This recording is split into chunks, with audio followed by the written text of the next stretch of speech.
The broadcast is now starting. All attendees are in listen-only mode.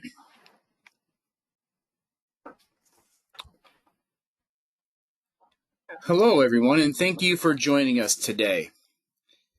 You have logged on to the Nelson Labs webinar, a reoccurring series of the Reprocessing Rethought, a dive into disinfection validations of non-critical devices.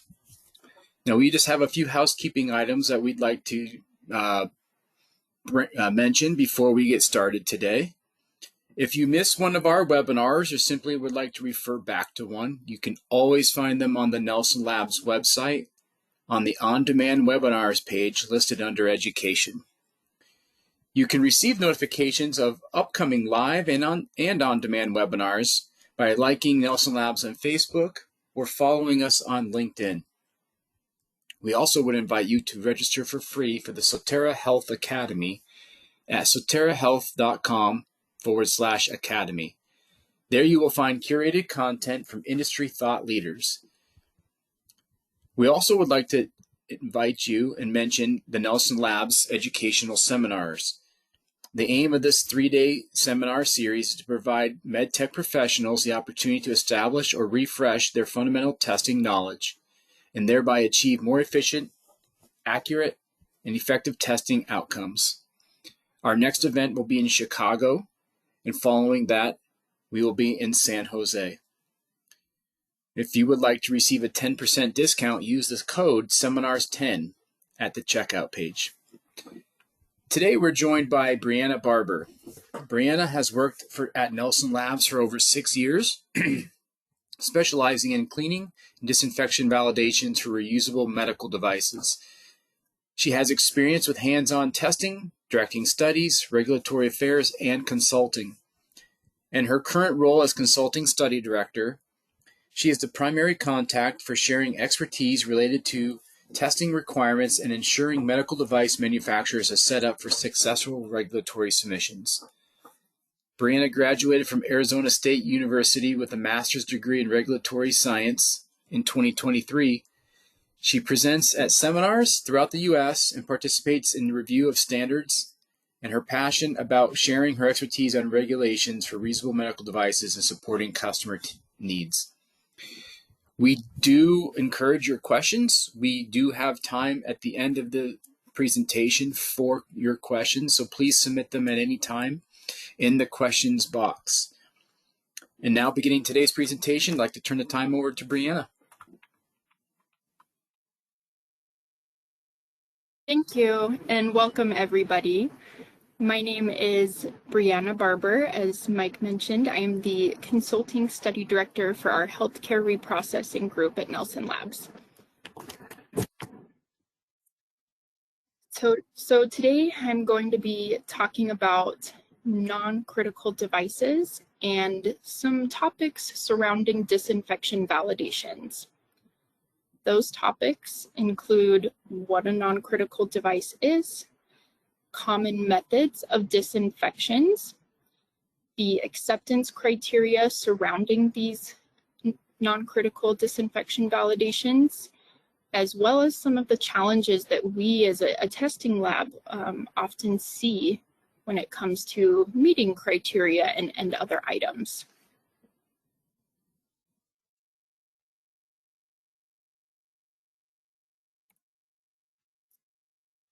So what exactly is a non-critical device? Many of you are probably aware, but reusable devices are classified based on their intended use per the Spalding classification. A non-critical device is a device that contacts intact skin or does not contact the patient, but it could still become soiled with blood, mucus, bodily fluids, and microorganisms. Some examples of these types of devices are blood pressure cuffs, monitors, surgical lights, and everybody's favorite infusion pumps. And per standards and guidance, so the FDA guidance document for reprocessing, as well as AAMI TIR 12, These non-critical devices must be cleaned in between patient uses, and they should be low or intermediate level disinfected.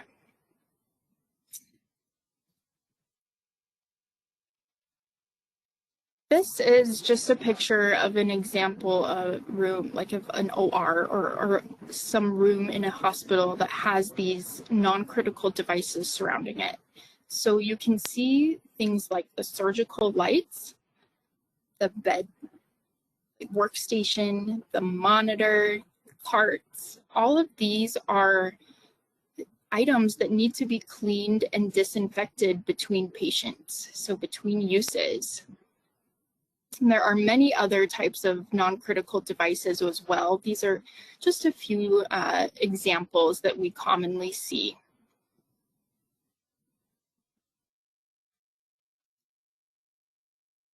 For methods of disinfection, so non-critical devices, they don't necessarily go down to the sterile processing department or central processing unit to be reprocessed between uses.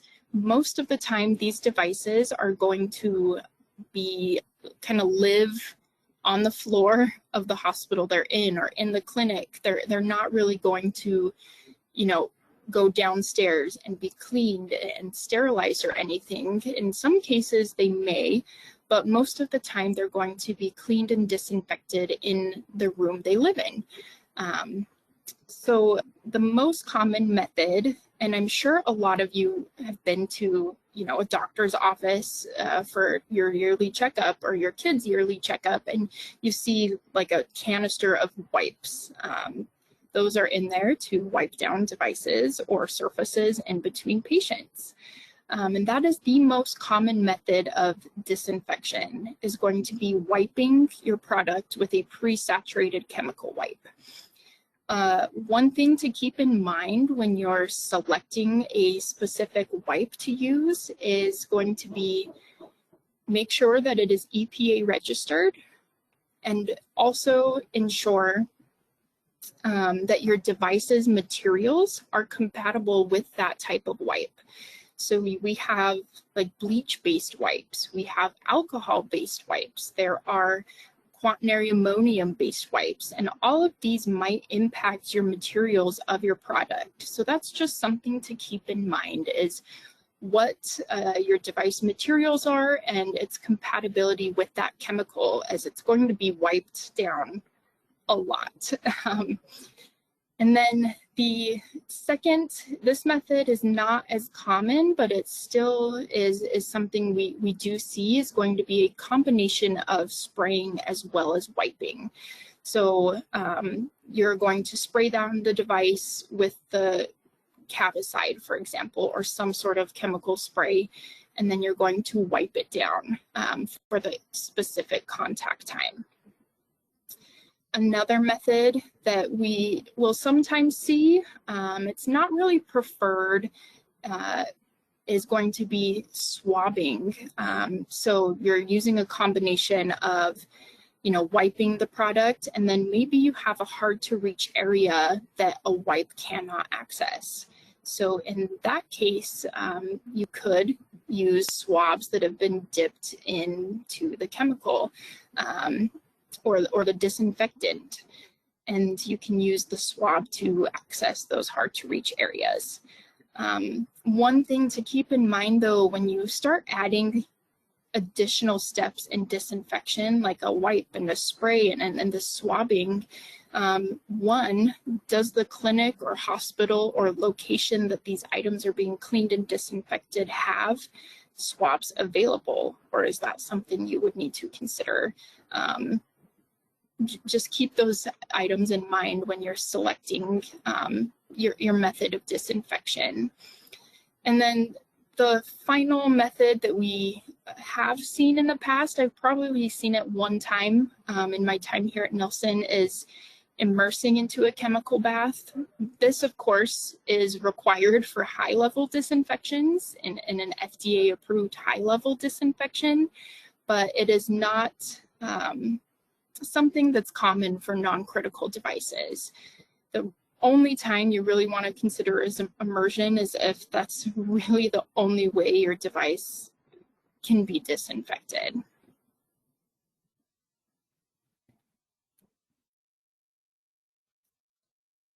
Now, kind of moving into the acceptance criteria surrounding these disinfection validations. Low level and intermediate level are the appropriate disinfection levels for non-critical devices. And this criteria comes from AAMI TIR 12. So for a low-level disinfection, you are going to be looking at a 6-log reduction of 4 different vegetative organisms. Now, for intermediate level disinfections, you're going to be looking at a 6-log reduction of 4 vegetative organisms, as well as a 3-log reduction of a mycobacterium species. So, for these disinfections, we're not looking at sterility, right? We're looking at just achieving a certain microbial reduction to be deemed safe between patient uses. So these organisms that we use for validations are outlined in TIR 12. Just some examples of the vegetative organisms are Pseudomonas aeruginosa, Staph aureus, E. coli, and Klebsiella group. And then we often will use Mycobacterium terrae for intermediate level disinfections for that Mycobacterium species.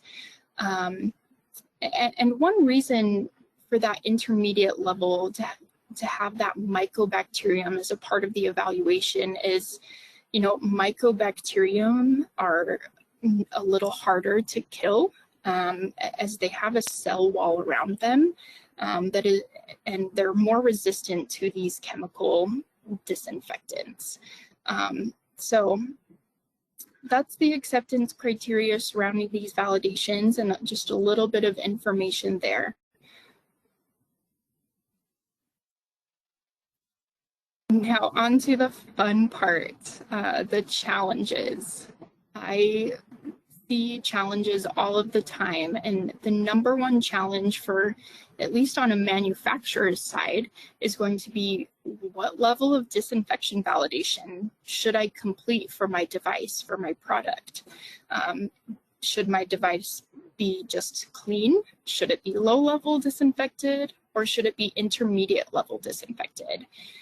There is guidance in TIR 12 and the FDA guidance document, validations and labeling for reusable devices. And if you have a product that contacts the patient and is likely or will be soiled with blood or bloodborne pathogens or other bodily fluids, you're going to want to have your terminal step be an intermediate level disinfection. You're going to want to validate at that intermediate level. If you have a device that, contacts the patient, but it's not really likely going to see blood or bodily fluids, so for example, a blood pressure cuff, you might be able to get, just do a low level disinfection. You don't have the much risk of bloodborne pathogens or healthcare acquired infections if you do a low level disinfection. And then if your device does not contact the patient, but it will become soiled with, potential pathogens, then you do want to still do at least a low level disinfection. If you have an infusion pump, you definitely want to consider intermediate level though, specifically because of the potential for cross-contamination between patients, right? You have to consider that as well. What is the intended use of my device and what is going to be an appropriate level of disinfection for that intended use. Now, something we see quite often are going to be failures during these low and intermediate level disinfection validations. So we are looking at that 6 log reduction or that 3 log reduction of a mycobacterium, and it's not uncommon to see these types of non-critical devices not meet that acceptance criteria. So something to consider is a 6 log reduction over challenging these non-critical devices?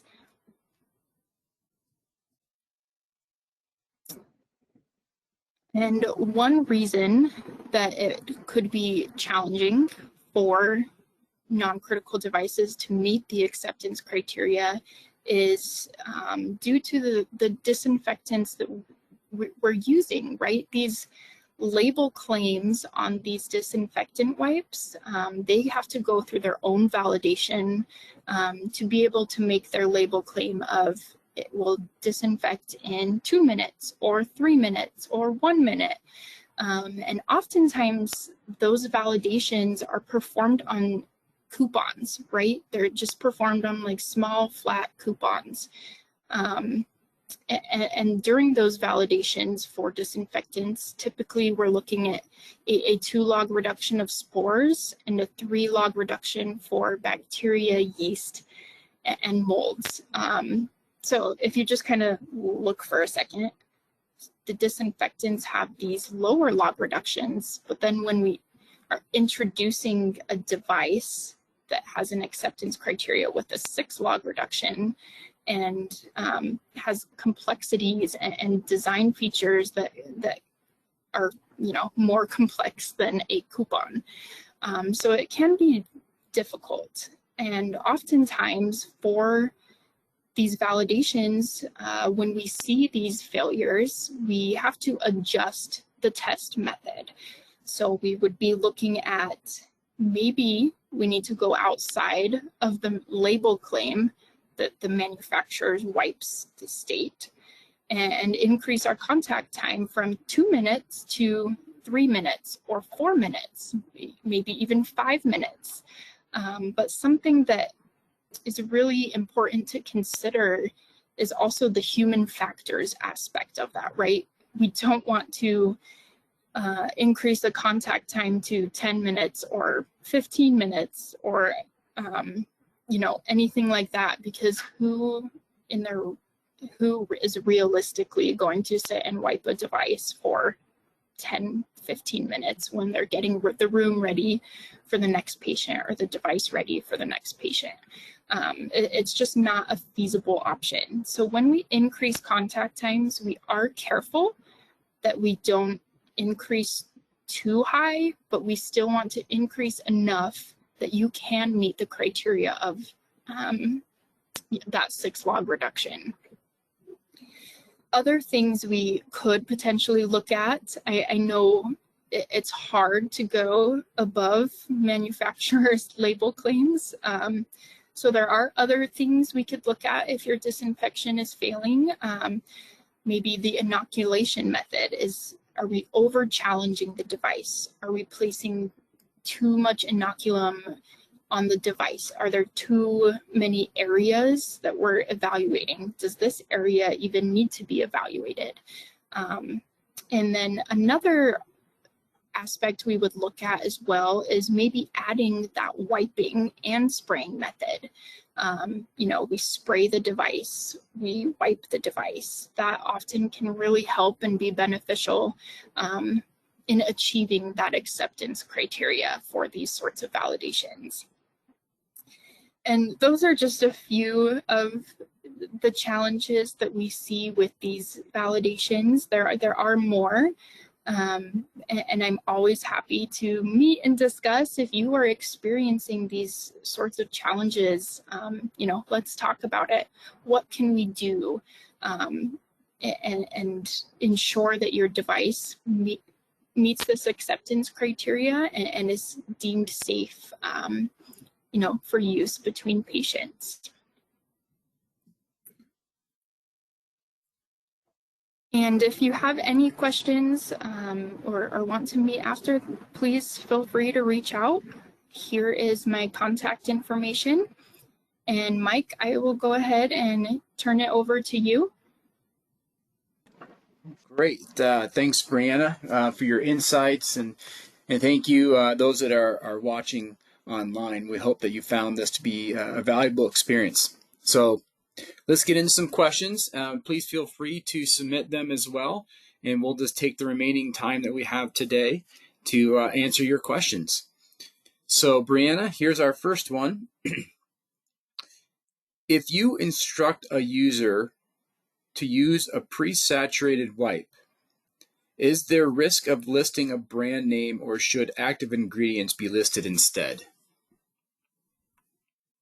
Yeah, so based on our experience with the FDA and other regulatory bodies, we have seen feedback that you should, in your instructions for use, you should list the brand of the wipe you're going to be using, the type of wipe. So for, just as an example, a Super Sani cloth, or a Cavi wipes, or Clorox bleach germicidal wipes. You should list those in your instructions for use, and then you need to validate each one independently. So if your instructions for use, for example, has 5 or 10 different wipe types listed, or wipe brands listed, then you should validate each one. And that's our recommendation, and that's just on some feedback we've seen from regulatory bodies.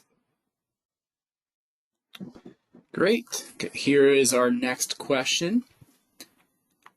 Are the vegetative bacteria and mycobacteria mixed together as a suspension and applied to the product, or is each type of bacteria applied separately within the validation? Yeah, so in AMI TIR 12, it does have a note that states that you should use separate and independent suspensions for disinfection validations. So as an example, you will do an inoculum with E. coli, and then an inoculum with your Klebsiella organism, or an inoculum with your mycobacterium. We have seen, though, that, and we do have success with some mixed suspensions, with certain organisms evaluated in a suspension together. But the guidance does state that they should be separated. Okay, thank you. Here's our next question. You mentioned that you don't recommend swabbing for tight spaces. Can you explain why you don't recommend that, and what you would and what would be an alternative option? Yeah, so swabbing, that's fine. It is a method you can use. It's just not a preferred method for the end users, as they not only need to focus on spraying or wiping, but they also need to introduce a swab. And where do they get that swab? Is that another supply that they need to purchase? For those hard to reach areas, spraying is a really good option. Obviously, if a swab is the only method that can access that hard to reach area, if you want that physical removal, then you can use a swab. It's mostly more for the end user, and to consider them when selecting that method. Okay, thank you. Here's our next question. Can you again explain options if you are failing disinfection validation and increasing contact time is not an option? Yeah, so if you are having trouble meeting the criteria and you've increased contact time, one approach you could take is adding in spraying as well as wiping. So adding, an additional step in your disinfection process. And then another possible aspect could be just switching the type of disinfectant you're using. There are some disinfectants that might be more, that might work better than others. So that if you keep repeatedly having issues meeting criteria, and you've kind of exhausted increasing contact time, you've already tried spraying and wiping, maybe consider selecting a different disinfectant. Okay, we have time for maybe one or two more questions. And here's a unique question, Brianna. What disinfection level, low or intermediate, would you recommend validating for a controller? Example, Xbox, used by a physician in robotic-assisted surgery. The controller would never touch the patient. Yeah, so I would probably go on the more conservative approach and do a intermediate level disinfection.